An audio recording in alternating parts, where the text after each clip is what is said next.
Well, you just got a tablet, Mary, and the line between laptops and tablets it's getting a little more blurry. Well, in this week's Compute This, the things to consider when deciding which piece of technology is right for you. I doubt we're all going to run out and buy both. I know, but he's back today, the owner of Schrock Innovations, Thor Schrock. Why not? not? Why not? I've got both. I mean, I've got both. Don't you have an extra $3,000 to spend on a couple? But a tablet, can it do the same thing as a laptop? Well, I mean, you say you have both at home, so I do. We have both. You probably have found that you tend to segment a little bit. There are some things you prefer to do on the laptop. Yes. There are some things that you're okay doing on the tablet.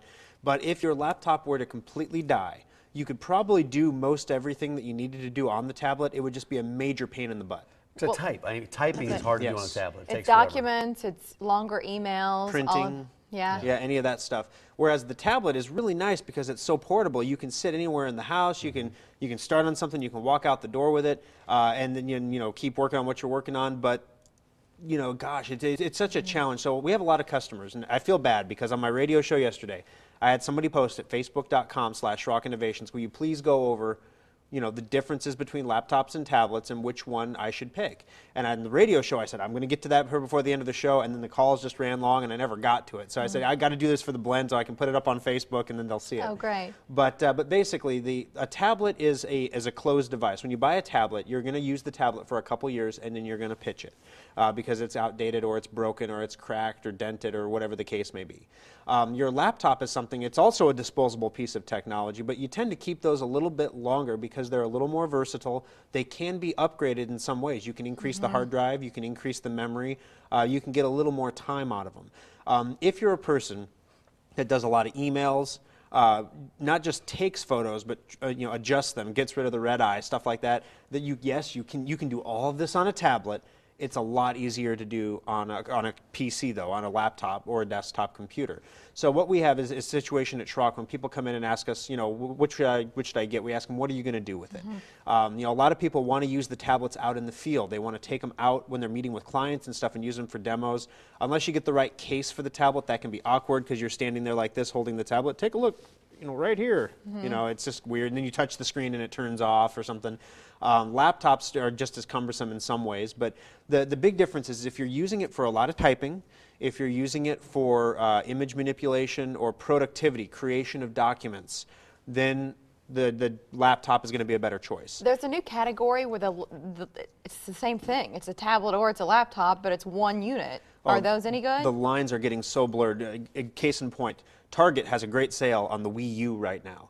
The Wii U is a game system that you're playing. You have the controller, and it's got like a little 7-inch tablet capacitive touchscreen on the controller. And so you're playing it on TV, but then when mom says, okay, I want to watch my show now, she can turn the TV to a TV channel, and the game continues to play on the handheld unit.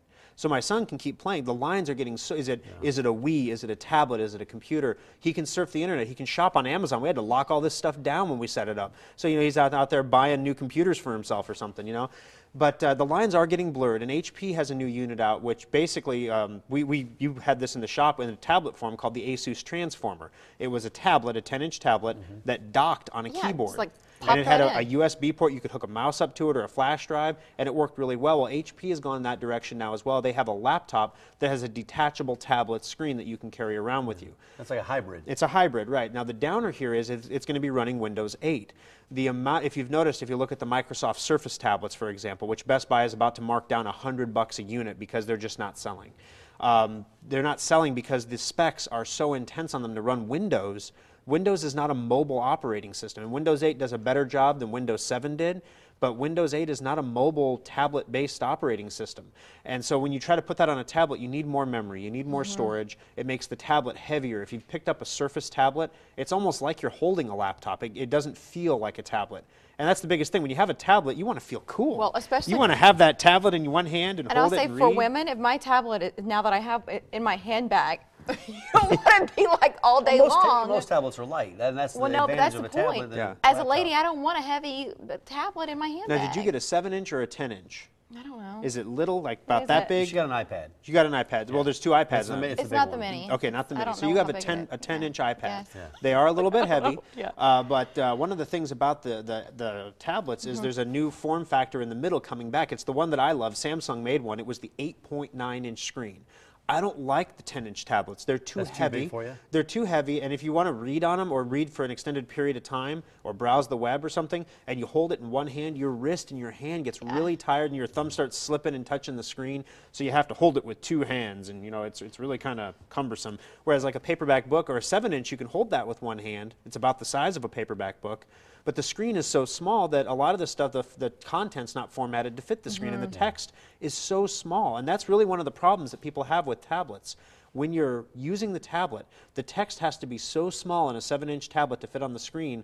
If you're over the age of 30, which I am now, I'm finding I'm grabbing my glasses and putting them on because it's, I can read it, but it's a strain. Yeah. The 10-inch tablet's bigger, it has bigger text, but that 8.9-inch is a sweet Sort spot. of the Goldilocks. It's, you can hold it with one hand. It's the size of a hardcover book as opposed to like a paperback. The text is a good size. It's light still. But then once Apple sued Samsung, they had to stop making them because they look too much like an iPad. I want to show our viewers the information about where to find you and all of your locations. While we're doing this, a quick word about viruses on tablets. Do we have to be concerned about that like we might with laptops and protection? Not so much yet. You're starting to see Norton and other companies extend into the tablet and phone market. There's a program called Lookout that we recommend for tablets and mobile devices. It's a free download and it does a good job. As long as you don't root or unlock your tablet and load apps that you steal from the pirate websites, you're usually if it comes from the App Store, if it comes from the App Store, Google Play, the Amazon Store, it's usually okay. If you're getting them from third-party sources on the internet, it's not always the case that it's okay. The Windows tablets, though. Email and opening attachments, you still have to be careful, though. Not really on an Android or an Apple tablet, but on that Windows 8 tablet, it is running Windows 8. So a virus that would infect your computer will also infect your tablet. That's a good point. Okay. Thank you, Thor, for coming in today. Thanks for having me. Nice to see you. Congrats on the tablet. Thank you. Welcome to 2013, Mary. She had the tablet case for like 6 months. They came out with those in 2010. I bought the case months before I Thanks a lot.